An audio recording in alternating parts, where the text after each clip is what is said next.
श्री लक्ष्मी नारायण कवचम्। श्री भैरव उवाच अधुना देवी वक्ष्यामि लक्ष्मी नारायणस्य ते कवचं मंत्रगर्भं च वज्रपञ्जरकाख्यया।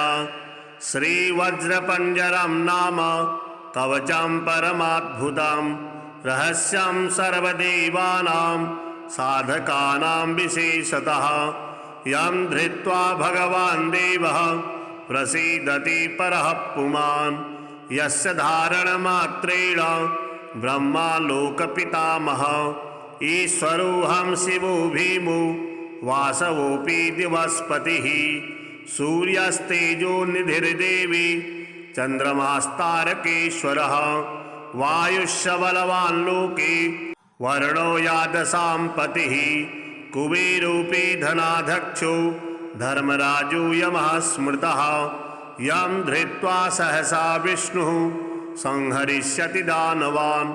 जघान रावणान् देश्च किं वक्ष्येऽहमतः परं कवचास्यास्य सुभगे कथितोऽयं मुनिः शिवः। त्रिष्टुप्छन्दो देवता च लक्ष्मी नारायणो मतः रमा बीजं पराशक्तिस्तारं कीलकमेश्वरी भोगापवर्गसिद्ध्यर्थं विनियोग इति स्मृतः। ओम अस्य श्री लक्ष्मी नारायण कवचस्य शिव ऋषिः त्रिष्टुप्छन्दः श्री लक्ष्मी नारायण देवता श्रीं बीजं ह्रीं शक्तिः ओम कीलकं भोगापवर्गसिद्ध्यर्थे पाठे विनियोगः। ध्यानं पूर्णेन्दुवदनं पीतवसनं कमलासनं लक्ष्म्याश्रितं चतुर्बाहुं लक्ष्मी नारायणं भजे। ओं वासुदेवोऽवतु मे मस्तकं सशिरोरुहं ह्रीं ललाटं सदा पातु लक्ष्मी विष्णुः समन्ततः। हसौ नेत्रेवता लक्ष्मी गोविन्दो जगतां पतिः ह्रीं नासां सर्वदा पातु लक्ष्मी दामोदरः प्रभुः। श्रीं मुखं सततं पातु देवो लक्ष्मी त्रिविक्रमः लक्ष्मी कंठं सदा पातु देवो लक्ष्मी जनार्दनः। नारायणाय बाहू मे पातु लक्ष्मी गदाग्रजः नमः पार्श्वो सदा पातु लक्ष्मी नन्देकनन्दनः। अं आं इं इं पातु वक्षो ओं लक्ष्मी त्रिपुरेश्वरः। ॐ ॐ ह्रीं ह्रीं पातु कुक्षिं ह्रीं लक्ष्मी गरुडध्वजः। ह्रीं ह्रीं ऐं ऐं पातु पृष्ठं हसौ लक्ष्मी नृसिंहकः। ॐ औं अं अः पातु नाभिं ह्रीं लक्ष्मी विष्टरस्रवः। कां खां गं घं गुदं पातु श्रीं लक्ष्मी कैडभान्तकः। चं छं झं झं पातु शिश्नं लक्ष्मी लक्ष्मीश्वर प्रभुः। टं ठं डं ढं कटिं पातु नारायणाय नायकः। तं थं धं धं पातु चोरु नमो लक्ष्मी जगत्पतिः। पं फं बं भं पातु जानु ॐ ह्रीं लक्ष्मी चतुर्भुजः। यं रं लं वं पातु जङ्घे हसौः लक्ष्मी गदाधरः। सं शं सं हं पातु गुल्फौ ह्रीं श्रीं लक्ष्मी रथाङ्गभृत्। लं सः पादौ सदा पातु मूलं लक्ष्मी सहस्रपात्। लं यं लं नं मं मे पातु लक्ष्मी सह सकलं वपुः। इन्द्रो मां पूर्वतः पातु वह्नि वह्नौ सदावतु। यमो मां दक्षिणे पातु नैऋत्यां निरतिश्य मां। वर्णो पश्चिमे व्यान्मां वायव्येवतु मामरुत्। उत्तरे धनदः पायात् ईशान्यामीशलोवतु। वज्रशक्ति दण्डखड्ग पाशयष्टि ध्वजाङ्किताः। शशूला सर्वदा पान्तु दिगीषा परमार्थदाः। अनन्तः पात्वद्धो नित्य मूर्धि ब्रह्मावतास्य मां दश दिक्षु सदा पातु लक्ष्मीनारायणः प्रभुः। प्रभाते पातु मां विष्णुर्मध्याह्ने वासुदेवकः दामोदरोऽवतात् सायं निषादो नरसिंहकः संकर्षणो अर्धरात्रे व्यात् प्रभाते व्यात् त्रिविक्रमः अनिरुद्धः सर्वकालं विश्वक्सेनस्य सर्वतः रणे राजकुले द्यूते विवादे शत्रुसंकटे ॐ ह्रीं ह्रसौं ह्रीं श्रीं मूलं लक्ष्मीनारायणोऽवतु। ॐ ॐ ॐ रणराजचौरिरिपुतः पायास्य मां केशवः ह्रीं ह्रीं ह्रीं हः हा हसौ हस हसौ वह्निर्वतान् माधवः ह्रीं ह्रीं ह्रीं जलपर्वताग्निभयतः पायादनन्तो विभुः श्रीं श्रीं श्रीं शशसाललं प्रतिदिनं लक्ष्मीधवः पातु माम्। इतीदं कवचं दिव्यं वज्रपञ्जरकाभिधं लक्ष्मीनारायणश्रेष्ठं चतुर्वर्गफलप्रदं सर्वसौभाग्यनिलयं सर्वसारस्वतप्रदं लक्ष्मीसंवदनं तत्त्वं परमार्थरसायनं मन्त्रगर्भं जगत्सारं रहस्यं त्रिदिवौकशां दशवारं पठेद्रात्रौ रतान्ते वैष्णवोत्तमः स्वप्ने वरप्रदं पश्येत् लक्ष्मीनारायणं सुधीः त्रिसन्ध्यं यः पठे नित्यं कवचान्मन्मुखोदितं स याति परमं धाम वैष्णवं वैष्णवेश्वरः महाचीनपदस्थोऽपि यः पठेदात्मचिन्तकः आनन्दपूरितस्तूर्णं लभेत् मोक्षं स साधकः गन्धाष्टकेन विलक्षेद्रौ भूर्जे जपन्मनुं पीतसूत्रेण संवेष्ट्य सौवर्णेनाथ वेष्टयेत् धारयेद् गुटिकां मूर्धनि लक्ष्मीनारायणं स्मरन् रणे रिपून् विजित्यासु कल्याणी गृहमाविशेत् वन्ध्या वा काकवन्ध्या वा मृदवत्सा च याङ्गना सा वन्धीयान् कण्ठदेशे लभेत् पुत्राञ्चिरायुषः गुरुपदे सतो धृत्वा गुरुं धात्वा मनुं जपन् वर्णलक्षपुरश्चर्या फलमवाप्नोति साधकः बहुनोक्तेन किं देवी कवचाशास्य पार्वती विनानेन नः सिद्धिः शान्मन्त्रस्यास्य महेश्वरी सर्वागमनरहस्याढ्यं तत्त्वात्तत्त्वं परात्परम् अभक्ताय न दातव्यं कुचलाय दुरात्मने दीक्षिताय कुलीनाय स्वशिष्याय महात्मने महाचीनपदस्थाय दातव्यं कवचोत्तमं गुह्यं गोप्यं महादेवी लक्ष्मीनारायणप्रियं वज्रपञ्जरकं वर्म गोपनीयं स्वयोनिवत्। श्रीलक्ष्मीनारायण स्तोत्रम्।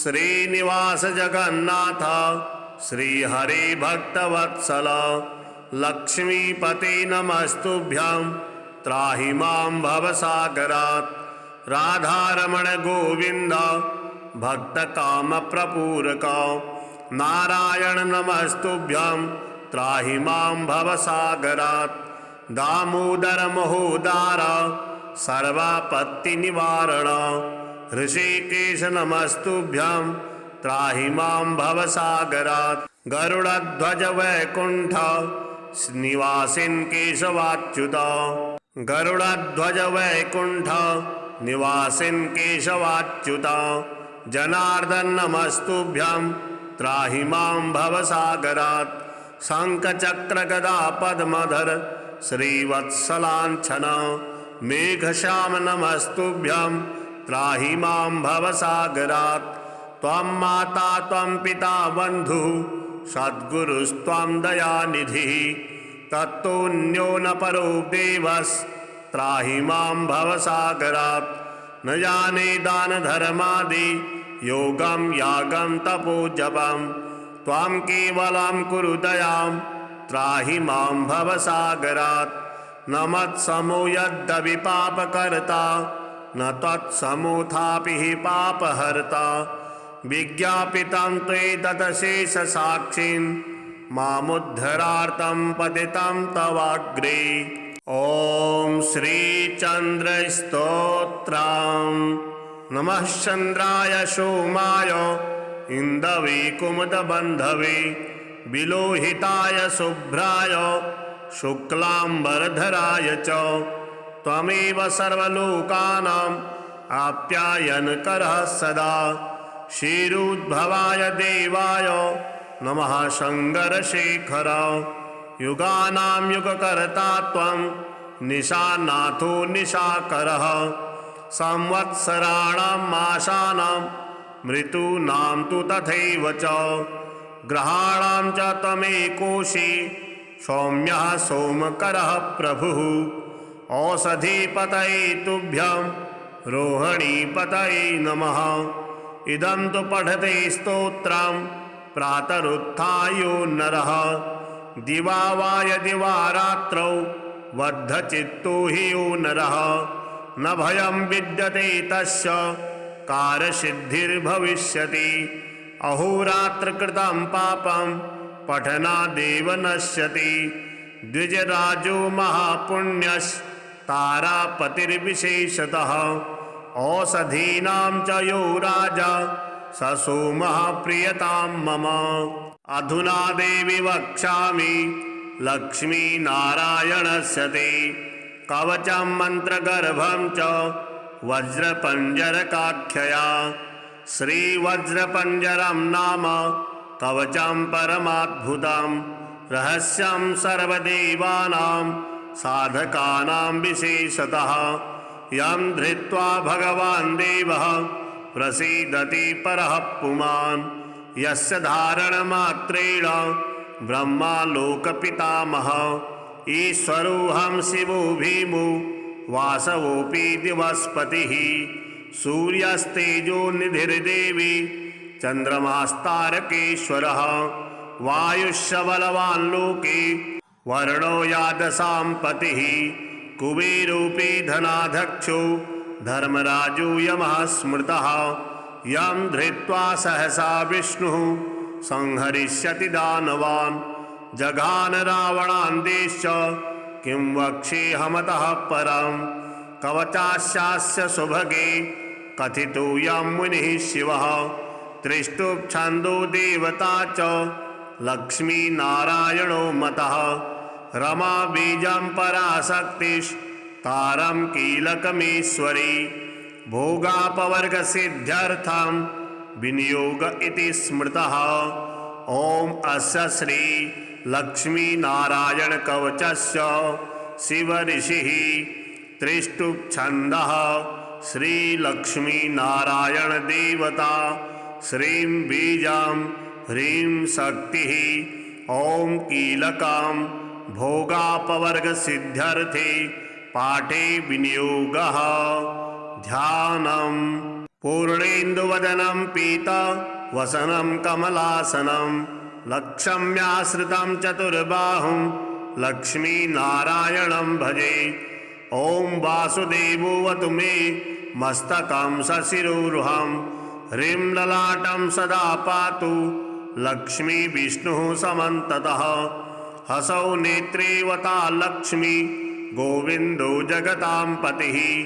ह्रीं नासां सर्वदा पातु लक्ष्मी दामोदरः प्रभुः। श्रीं मुखं सततं पातु देवो लक्ष्मी त्रिविक्रमः। लक्ष्मीकण्ठं सदा पातु देवो लक्ष्मी जनार्दनः। नारायणाय बाहू मे पातु लक्ष्मी गदाग्रजः। नमः पार्श्वो सदा पातु लक्ष्मी नन्देकनन्दनः। अं आं इं इं पातु वक्षो ॐ लक्ष्मी त्रिपुरेश्वरः। ॐ ॐ ह्रीं ह्रीं पातु कुक्षिं ह्रीं लक्ष्मी गरुडध्वजः। ह्रीं ह्रीं ऐं ऐं पातु पृष्ठं हसौ लक्ष्मी नृसिंहकः।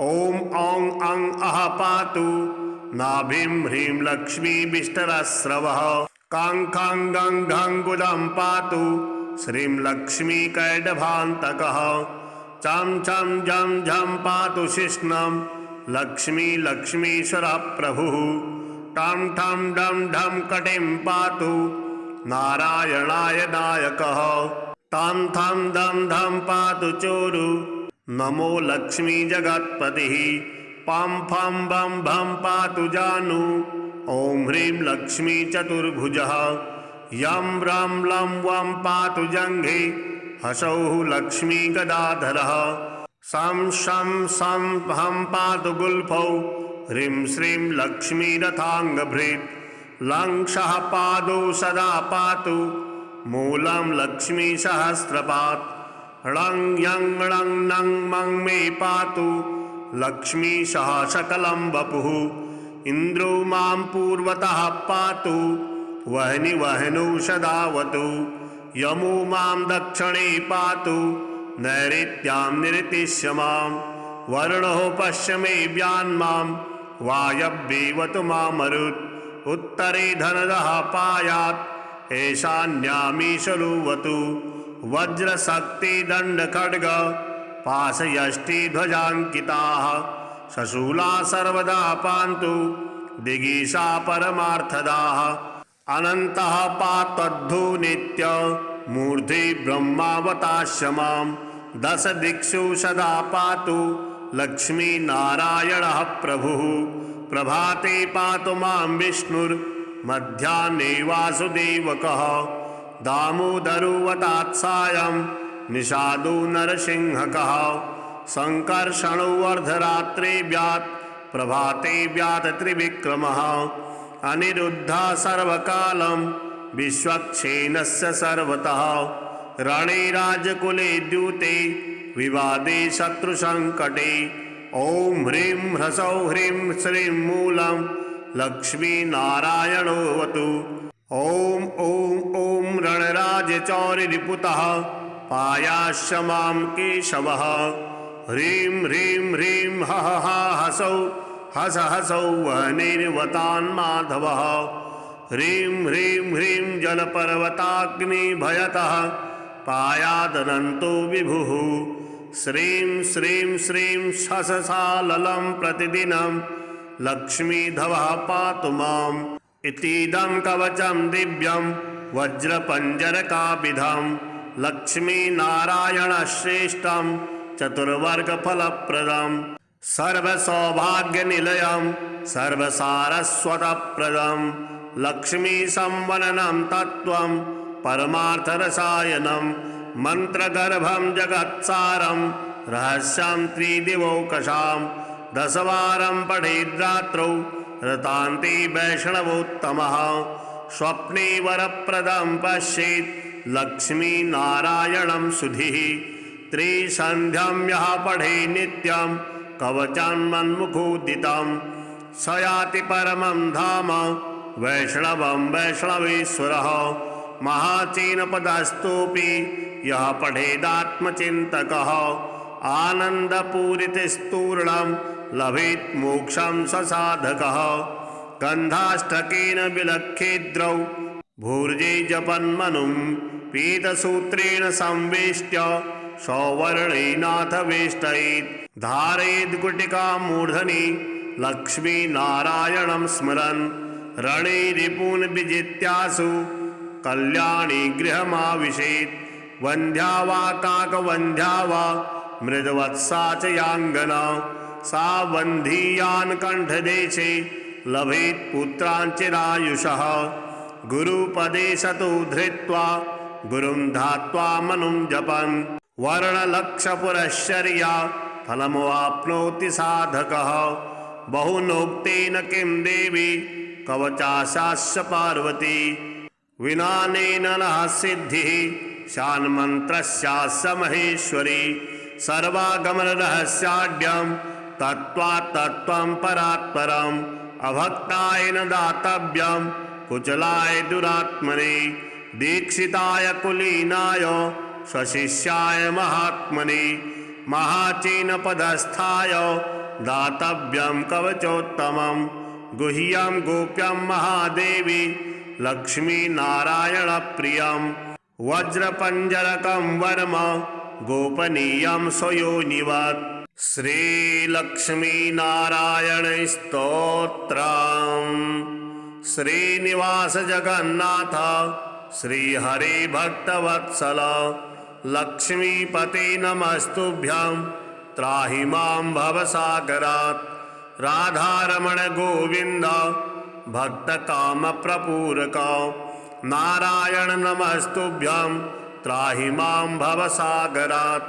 दामोदर महोदार सर्वापत्तिनिवारण ऋषिकेश नमस्तुभ्यं त्राहि मां भवसागरात्। गरुडध्वज वैकुण्ठ निवासिन् केशवाच्युत गरुडध्वज वैकुण्ठ निवासिन् केशवाच्युत जनार्दन नमस्तुभ्यं त्राहि मां भवसागरात्। शङ्खचक्र गदा पद्मधर श्रीवत्सलाञ्छन मेघश्याम नमस्तुभ्यं त्राहि मां भवसागरात्। त्वं माता त्वं पिता बन्धुः सद्गुरुस्त्वं दयानिधिः तत्तोऽन्यो न परो देवस्त्राहि मां भवसागरात्। न जाने दानधर्मादि योगं यागं तपोजपं त्वं केवलं कुरु दयां त्राहि मां भवसागरात्। न मत्समो यद्यपि पापकर्ता न त्वत्समोऽथापि हि पापहर्ता विज्ञापितं त्वेतदशेषसाक्षिन् मामुद्धरार्तं पतितं तवाग्रे। ॐ श्रीचन्द्रस्तोत्रम्। नमः चन्द्राय सोमाय इन्दवे कुमुदबन्धवे विलोहिताय शुभ्राय शुक्लाम्बरधराय च त्वमेव सर्वलोकानां आप्यायनकरः सदा। क्षीरोद्भवाय देवाय नमः शङ्करशेखर युगानां युगकर्ता त्वं निशानाथो निशाकरः। संवत्सराणां मासानां ऋतूनां तु तथैव च ग्रहाणां च त्वमेकोषि सौम्यः सोमकरः प्रभुः। औषधीपतये तुभ्यं रोहिणीपतये नमः। इदं तु पठते स्तोत्रं प्रातरुत्थायो नरः दिवा वा यदि वा रात्रौ बद्धचित्तो हि यो नरः न भयं विद्यते तस्य कार्यसिद्धिर्भविष्यति। अहोरात्रकृतं पापं पठनादेव नश्यति। द्विजराजो महापुण्यस्तारापतिर्विशेषतः औषधीनां च यो राजा स सोमः प्रियतां मम। अधुना देवि वक्ष्यामि लक्ष्मीनारायणस्य ते कवचं मन्त्रगर्भं च वज्रपञ्जरकाख्यया। श्रीवज्रपञ्जरं नाम कवचं परमाद्भुतं रहस्यं सर्वदेवानां साधकानां विशेषतः। यं धृत्वा भगवान् देवः प्रसीदति परः पुमान् यस्य धारणमात्रेण ब्रह्मा लोकपितामहः। ईश्वरोऽहं शिवो भीमो वासवोऽपि दिवस्पतिः सूर्यस्तेजो निधिर्देवी चन्द्रमास्तारकेश्वरः। वायुश्च बलवान् लोके वर्णो यादसां पतिः कुबेरोऽपि धनाध्यक्षो धर्मराजो यमः स्मृतः। यं धृत्वा सहसा विष्णुः संहरिष्यति दानवान् जघान रावणान् देश्च किं वक्ष्येऽहमतः परं। कवचास्यास्य सुभगे कथितोऽयं मुनिः शिवः त्रिष्टुप्छन्दो देवता च लक्ष्मीनारायणो मतः। रमा बीजं पराशक्तिस्तारं कीलकमेश्वरी भोगापवर्गसिद्ध्यर्थं विनियोग इति स्मृतः। ॐ अस्य श्री लक्ष्मीनारायणकवचस्य शिवऋषिः त्रिष्टुप्छन्दः श्री लक्ष्मी नारायण देवता श्रीं बीजां ह्रीं शक्तिः ॐ कीलकां भोगापवर्गसिद्ध्यर्थे पाठे विनियोगः।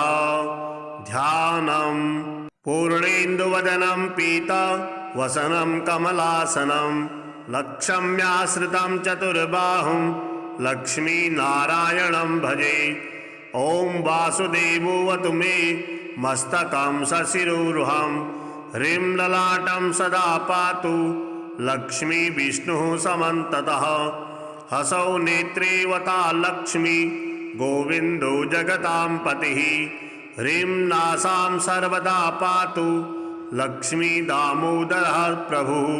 श्रीं मुखं सततं पातु देवो लक्ष्मी त्रिविक्रमः लक्ष्मीकण्ठं सदा पातु देवो लक्ष्मी जनार्दनः। नारायणाय बाहू मे पातु लक्ष्मी गदाग्रजः नमः पार्श्वो सदा पातु लक्ष्मी नन्देकनन्दनः।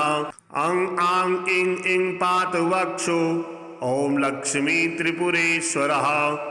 ॐ ॐ ह्रीं ह्रीं पातु कुक्षिं ह्रीं लक्ष्मी गरुडध्वजः। ह्रीं ह्रीं ऐं ऐं पातु पृष्ठं हसौ लक्ष्मी नृसिंहकः। ॐ औं अं अः पातु नाभिं ह्रीं लक्ष्मी विष्टरस्रवः। कां खां गं घं गुदं पातु श्रीं लक्ष्मी कैडभान्तकः। चं छं झं झं पातु शिश्नं लक्ष्मी लक्ष्मीश्वरः प्रभुः। टं ठं डं ढं कटिं पातु नारायणाय नायकः। तं थं दं धं पातु चोरु नमो लक्ष्मी जगत्पतिः। पं फं बं भं पातु जानु ॐ ह्रीं लक्ष्मी चतुर्भुजः। यं रं लं वं पातु जङ्घे हसौः लक्ष्मी गदाधरः। सं शं सं हं पातु गुल्फौ ह्रीं श्रीं लक्ष्मी रथाङ्गभृत्। लं सः पादौ सदा पातु मूलं लक्ष्मी सहस्रपात्। ळं यं णं नं मं मे पातु लक्ष्मी सह सकलं वपुः। इन्द्रो मां पूर्वतः पातु वह्नि वह्नौ सदावतु। यमो मां दक्षिणे पातु नैऋत्यां निरतिश्य मां। वरुणो पश्चिमे व्यान्मां वायव्येवतु मामरुत्। उत्तरे धनदः पायात् ईशान्यामीशरुवतु।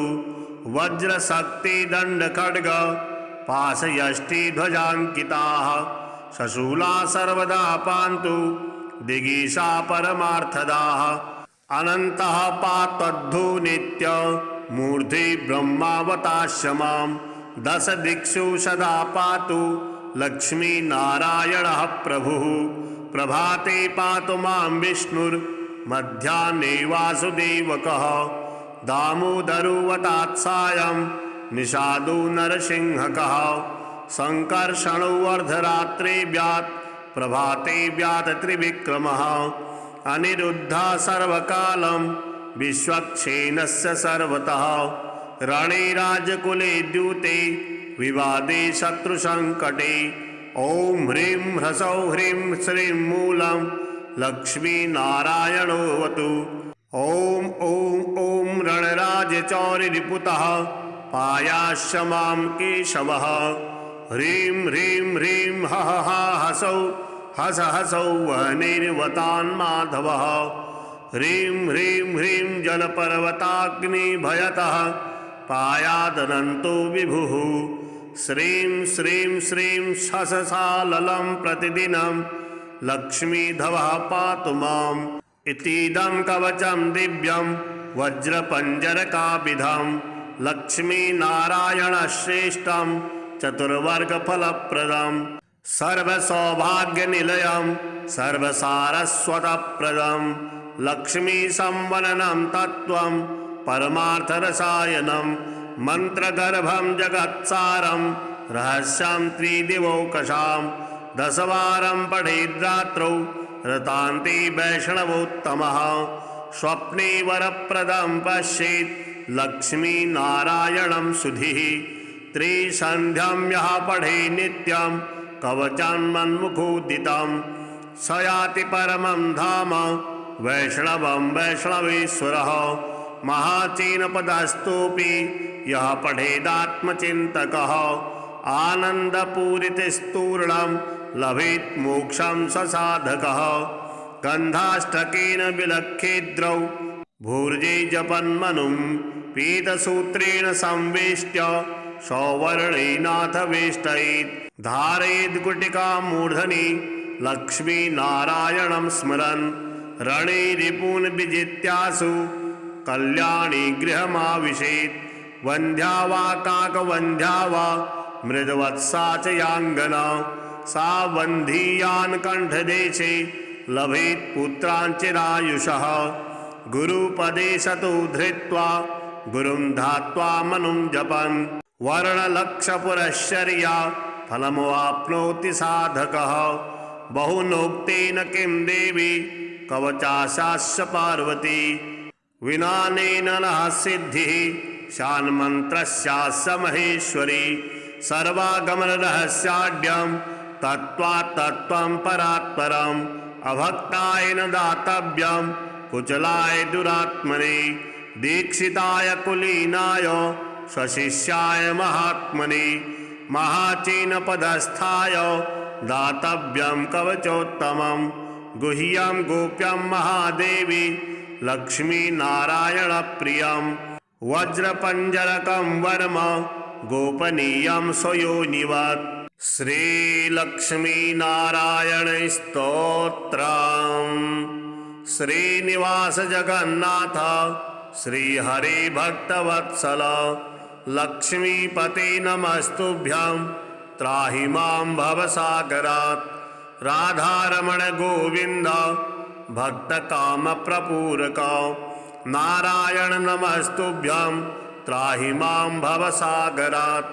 दामोदर महोदार सर्वापत्तिनिवारण ऋषिकेश नमस्तुभ्यं त्राहि मां भवसागरात्। गरुडध्वज वैकुण्ठ निवासिन् केशवाच्युत गरुडध्वज वैकुण्ठ निवासिन् केशवाच्युत जनार्दन नमस्तुभ्यं त्राहि मां भवसागरात्। शङ्खचक्रगदा पद्मधर श्रीवत्सलाञ्छन मेघश्याम नमस्तुभ्यं त्राहि मां भवसागरात्। त्वं माता त्वं पिता बन्धुः सद्गुरुस्त्वं दयानिधिः तत्तोऽन्यो न परो देवस्त्राहि मां भवसागरात्। न जाने दानधर्मादि योगं यागं तपोजपं त्वां केवलं कुरु दयां त्राहि मां भवसागरात्।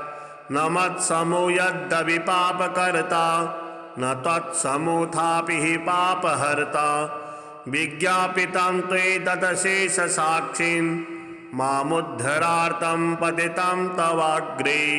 ॐ श्रीचन्द्रस्तोत्रम्। नमः चन्द्राय सोमाय इन्दवे कुमुदबन्धवे विलोहिताय शुभ्राय शुक्लाम्बरधराय च त्वमेव सर्वलोकानाम् आप्यायनकरः सदा। क्षीरोद्भवाय देवाय नमः शङ्करशेखर युगानां युगकर्ता त्वं निशानाथो निशाकरः। संवत्सराणां मासानां मृतूनां तु तथैव च ग्रहाणां च त्वमेकोषि सौम्यः सोमकरः प्रभुः। औषधीपतये तुभ्यं रोहिणीपतये नमः। इदं तु पठते स्तोत्रं प्रातरुत्थायो नरः दिवा वा यदि वा रात्रौ बद्धचित्तो हि यो नरः न भयं विद्यते तस्य कार्यसिद्धिर्भविष्यति। अहोरात्रकृतं पापं पठनादेव नश्यति। द्विजराजो महापुण्यस्तारापतिर्विशेषतः औषधीनां च यो राजा स सोमः प्रियतां मम। अधुना देवि वक्ष्यामि लक्ष्मीनारायणस्य ते कवचं मन्त्रगर्भं च वज्रपञ्जरकाख्यया श्रीवज्रपञ्जरं नाम कवचं परमाद्भुतं रहस्यं सर्वदेवानां साधकानां विशेषतः यं धृत्वा भगवान् देवः प्रसीदति परः पुमान् यस्य धारणमात्रेण ब्रह्मा लोकपितामहः ईश्वरोऽहं शिवो भीमो वासवोऽपि दिवस्पतिः सूर्यस्तेजो निधिर्देवी चन्द्रमास्तारकेश्वरः वायुश्च बलवान् लोके वर्णो यादसां पतिः कुबेरोऽपि धनाध्यक्षो धर्मराजो यमः स्मृतः यं धृत्वा सहसा विष्णुः संहरिष्यति दानवान् जघान रावणान्देश्च किं वक्ष्येऽहमतः परं कवचास्यास्य सुभगे कथितोऽयं मुनिः शिवः त्रिष्टुप्छन्दो देवता च लक्ष्मीनारायणो मतः रमा बीजं पराशक्तिस्तारं कीलकमेश्वरी भोगापवर्गसिद्ध्यर्थं विनियोग इति स्मृतः ॐ अस्य श्री लक्ष्मीनारायणकवचस्य शिवऋषिः त्रिष्टुप्छन्दः श्रीलक्ष्मीनारायणदेवता श्रीं बीजं ह्रीं शक्तिः ॐ कीलकं भोगापवर्गसिद्ध्यर्थे पाठे विनियोगः ध्यानम् पूर्णेन्दुवदनं पीतवसनं कमलासनं लक्ष्म्याश्रितं चतुर्बाहुं लक्ष्मीनारायणं भजे ॐ वासुदेवोऽवतु मे मस्तकं सशिरोरुहं ह्रीं ललाटं सदा पातु लक्ष्मी विष्णुः समन्ततः हसौ नेत्रेवता लक्ष्मी गोविन्दो जगतां पतिः ह्रीं नासां सर्वदा पातु लक्ष्मी दामोदरः प्रभुः श्रीं मुखं सततं पातु देवो लक्ष्मी त्रिविक्रमः लक्ष्मीकण्ठं सदा पातु देवो लक्ष्मी जनार्दनः नारायणाय बाहू मे पातु लक्ष्मी गदाग्रजः नमः पार्श्वो सदा पातु लक्ष्मी नन्देकनन्दनः अं आं इं इं पातु वक्षो ॐ लक्ष्मी त्रिपुरेश्वरः ॐ ॐ ह्रीं ह्रीं पातु कुक्षिं ह्रीं लक्ष्मी गरुडध्वजः ह्रीं ह्रीं ऐं ऐं पातु पृष्ठं हसौ लक्ष्मी नृसिंहकः ॐ औं अं अः पातु नाभिं ह्रीं लक्ष्मी विष्टरस्रवः कां खां गं घं गुदं पातु श्रीं लक्ष्मी कैडभान्तकः चं चं झं झं पातु शिष्णं लक्ष्मी लक्ष्मीश्वरः प्रभुः टं ठं डं ढं कटिं पातु नारायणाय नायकः तं थं दं धं पातु चोरु नमो लक्ष्मी जगत्पतिः पं फं बं भं पातु जानु ॐ ह्रीं लक्ष्मी चतुर्भुजः यं रं लं वं पातु जङ्घे हसौः लक्ष्मी गदाधरः शं शं सं हं पातु गुल्फौ ह्रीं श्रीं लक्ष्मी रथाङ्गभृत् लं सः पादौ सदा पातु मूलं लक्ष्मी सहस्रपात् ळं यं णं नं मं मे पातु लक्ष्मी सह सकलं वपुः इन्द्रो मां पूर्वतः पातु वह्नि वह्नौ सदावतु यमो मां दक्षिणे पातु नैऋत्यां निरतिश्य मां वर्णो पश्चिमे व्यान्मां वायव्येवतु मामरुत् उत्तरे धनदः पायात् ईशान्यामीशरुवतु वज्रशक्तिदण्डखड्ग पाशयष्टिध्वजाङ्किताः शशूला सर्वदा पान्तु दिगीशा परमार्थदाः अनन्तः पात्वद्धो नित्य मूर्धि ब्रह्मावतास्य मां दश दिक्षु सदा पातु लक्ष्मीनारायणः प्रभुः प्रभाते पातु मां विष्णुर् मध्याह्ने वासुदेवकः दामोदरोऽवतात्सायं निषादो नरसिंहकः संकर्षणो अर्धरात्रे व्यात् प्रभाते व्यात् त्रिविक्रमः अनिरुद्धः सर्वकालं विश्वक्सेनस्य सर्वतः रणे राजकुले द्यूते विवादे शत्रुसंकटे ॐ ह्रीं ह्रसौं ह्रीं श्रीं मूलं लक्ष्मीनारायणोऽवतु ॐ ॐ ॐ रणराजचौरिरिपुतः पायास्य मां केशवः ह्रीं ह्रीं ह्रीं हः हा हसौ हस हसौ वह्निर्वतान् माधवः ह्रीं ह्रीं ह्रीं जलपर्वताग्निभयतः पायादनन्तो विभुः श्रीं श्रीं श्रीं शशसाललं प्रतिदिनं लक्ष्मीधवः पातु माम् इतीदं कवचं दिव्यं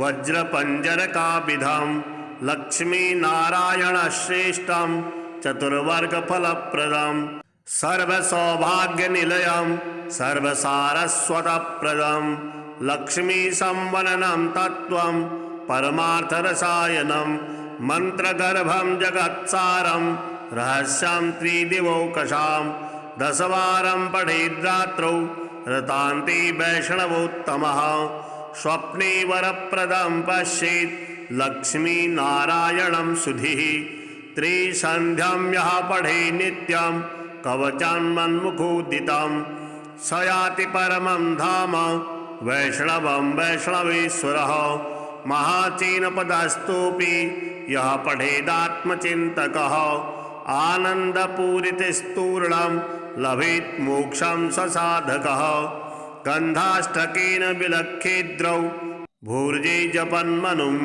पीतसूत्रेण संवेष्ट्य सौवर्णेनाथ वेष्टयेत् धारयेद् गुटिकां मूर्धनि लक्ष्मीनारायणं स्मरन् रणे रिपून् विजित्यासु कल्याणी गृहमाविशेत् वन्ध्या वा काकवन्ध्या वा मृदवत्सा च याङ्गना सा वन्धीयान् कण्ठदेशे लभेत् पुत्राञ्चिरायुषः गुरुपदे सतो धृत्वा गुरुं धात्वा मनुं जपन् वर्णलक्षपुरश्चर्या फलमवाप्नोति साधकः बहुनोक्तेन किं देवी कवचाशास्य पार्वती विनानेन नः सिद्धिः शान्मन्त्रस्यास्य महेश्वरी सर्वागमनरहस्याढ्यं तत्त्वात्तत्त्वं परात्परम् अभक्ताय न दातव्यं कुचलाय दुरात्मने दीक्षिताय कुलीनाय स्वशिष्याय महात्मने महाचीनपदस्थाय दातव्यं कवचोत्तमं गुह्यं गोप्यं महादेवी लक्ष्मीनारायणप्रियं वज्रपञ्जरकं वर्म गोपनीयं स्वयोनिवत् श्रीलक्ष्मीनारायण स्तोत्रम् श्रीनिवास जगन्नाथ श्रीहरे भक्तवत्सल लक्ष्मीपते नमस्तुभ्यं त्राहि मां भवसागरात् राधारमण गोविन्द भक्तकामप्रपूरक नारायण नमस्तुभ्यं त्राहि मां भवसागरात् दामोदर महोदार सर्वापत्तिनिवारण ऋषिकेश नमस्तुभ्यं त्राहि मां भवसागरात् गरुडध्वज वैकुण्ठ निवासिन् केशवाच्युत गरुडध्वज वैकुण्ठ निवासिन् केशवाच्युत जनार्दन नमस्तुभ्यं त्राहि मां भवसागरात् शङ्खचक्रगदा पद्मधर श्रीवत्सलाञ्छन मेघश्याम नमस्तुभ्यं त्राहि मां भवसागरात् त्वं माता त्वं पिता बन्धुः सद्गुरुस्त्वं दयानिधिः तत्तोऽन्यो न परो देवस्त्राहि मां भवसागरात् न जाने दानधर्मादि योगं यागं तपो जपं त्वं केवलं कुरु दयां त्राहि मां भवसागरात् न मत्समो यद्यपि पापकर्ता न तत्समोऽथापि हि पापहर्ता विज्ञापितं त्वेतदशेषसाक्षिन् मामुद्धरार्तं पतितं तवाग्रे। ॐ श्रीचन्द्रस्तोत्रम्। नमः चन्द्राय सोमाय इन्दवे कुमुदबन्धवे विलोहिताय शुभ्राय शुक्लाम्बरधराय च त्वमेव सर्वलोकानाम् आप्यायनकरः सदा। क्षीरोद्भवाय देवाय नमः शङ्करशेखर। युगानां युगकर्ता त्वं निशानाथो निशाकरः। संवत्सराणां मासानां ऋतूनां तु तथैव च ग्रहाणां च त्वमेकोषि सौम्यः सोमकरः प्रभुः। औषधीपतये तुभ्यं रोहिणीपतये नमः। इदं तु पठते स्तोत्रं प्रातरुत्थायो नरः। दिवा वा यदि वा रात्रौ बद्धचित्तो हि यो नरः न भयं विद्यते तस्य कार्यसिद्धिर्भविष्यति। अहोरात्रकृतं पापं पठनादेव नश्यति। द्विजराजो महापुण्यस्तारापतिर्विशेषतः। औषधीनां च यो राजा स सोमः प्रियतां मम। अधुना देवी वक्ष्यामि लक्ष्मीनारायणस्य ते कवचं मन्त्रगर्भं च वज्रपञ्जरकाख्यया। श्रीवज्रपञ्जरं नाम कवचं परमाद्भुतं रहस्यं सर्वदेवानां साधकानां विशेषतः। यं धृत्वा भगवान् देवः प्रसीदति परः पुमान्। यस्य धारणमात्रेण ब्रह्मा लोकपितामहः। ईश्वरोऽहं शिवो भीमो वासवोऽपि दिवस्पतिः। सूर्यस्तेजो निधिर्देवी चन्द्रमास्तारकेश्वरः। वायुश्च बलवान् लोके वर्णो यादसां पतिः।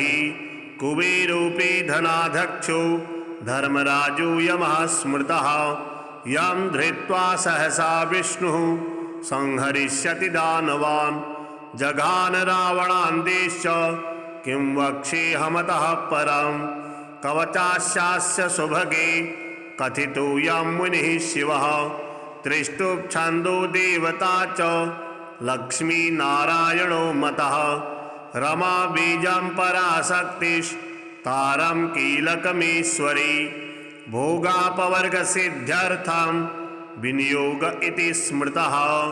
ॐ अस्य श्री लक्ष्मीनारायणकवचस्य शिवऋषिः त्रिष्टुप्छन्दः। श्रीलक्ष्मीनारायणदेवता श्रीं बीजं ह्रीं शक्तिः। ॐ कीलकं भोगापवर्गसिद्ध्यर्थे पाठे विनियोगः। ध्यानम्। पूर्णेन्दुवदनं पीतवसनं कमलासनं लक्ष्म्याश्रितं चतुर्बाहुं लक्ष्मीनारायणं भजे। ॐ वासुदेवोऽवतु मे मस्तकं सशिरोरुहं। ह्रीं ललाटं सदा पातु लक्ष्मी विष्णुः समन्ततः। हसौ नेत्रेवता लक्ष्मी गोविन्दो जगतां पतिः। ह्रीं नासां सर्वदा पातु लक्ष्मी दामोदरः प्रभुः। श्रीं मुखं सततं पातु देवो लक्ष्मी त्रिविक्रमः। लक्ष्मीकण्ठं सदा पातु देवो लक्ष्मी जनार्दनः। नारायणाय बाहू मे पातु लक्ष्मी गदाग्रजः। नमः पार्श्वो सदा पातु लक्ष्मी नन्देकनन्दनः। अं आं इं इं पातु वक्षो ॐ लक्ष्मी त्रिपुरेश्वरः। ॐ ॐ ह्रीं ह्रीं पातु कुक्षिं ह्रीं लक्ष्मी गरुडध्वजः। ह्रीं ह्रीं ऐं ऐं पातु पृष्ठं हसौ लक्ष्मी नृसिंहकः। ॐ औं अं अः पातु नाभिं ह्रीं लक्ष्मी विष्टरस्रवः। कां खां गं घं गुदं पातु श्रीं लक्ष्मी कैडभान्तकः। चं चं झं झं पातु शिश्नं लक्ष्मी लक्ष्मीश्वरः प्रभुः टं ठं डं ढं कटिं पातु नारायणाय नायकः तं थं दं धं पातु चोरु नमो लक्ष्मी जगत्पतिः पं फं बं भं पातु जानु ॐ ह्रीं लक्ष्मी चतुर्भुजः यं रं लं वं पातु जङ्घे हसौः लक्ष्मी गदाधरः सं शं सं हं पातु गुल्फौ ह्रीं श्रीं लक्ष्मी रथाङ्गभृत् लं क्षः पादौ सदा पातु मूलं लक्ष्मी सहस्रपात् ळं यं णं नं मं मे पातु लक्ष्मी सह सकलं वपुः इन्द्रो मां पूर्वतः पातु वह्नि वह्नौ सदावतु यमो मां दक्षिणे पातु नैऋत्यां निरतिश्य मां वरुणो पश्चिमे व्यान्मां वायव्येवतु मामरुत् उत्तरे धनदः पायात् ईशान्यामीशलुवतु वज्रशक्तिदण्डखड्ग पाशयष्टिध्वजाङ्किताः शशूला सर्वदा पान्तु दिगीषा परमार्थदाः अनन्तः पात्वद्धो नित्य मूर्धि ब्रह्मावतास्य मां दश दिक्षु सदा पातु लक्ष्मीनारायणः प्रभुः प्रभाते पातु मां विष्णुर्मध्याह्ने वासुदेवकः दामोदरोऽवतात् सायं निषादो नरसिंहकः संकर्षणो अर्धरात्रे व्यात् प्रभाते व्यात् त्रिविक्रमः अनिरुद्धः सर्वकालं विश्वक्सेनस्य सर्वतः रणे राजकुले द्यूते विवादे शत्रुसङ्कटे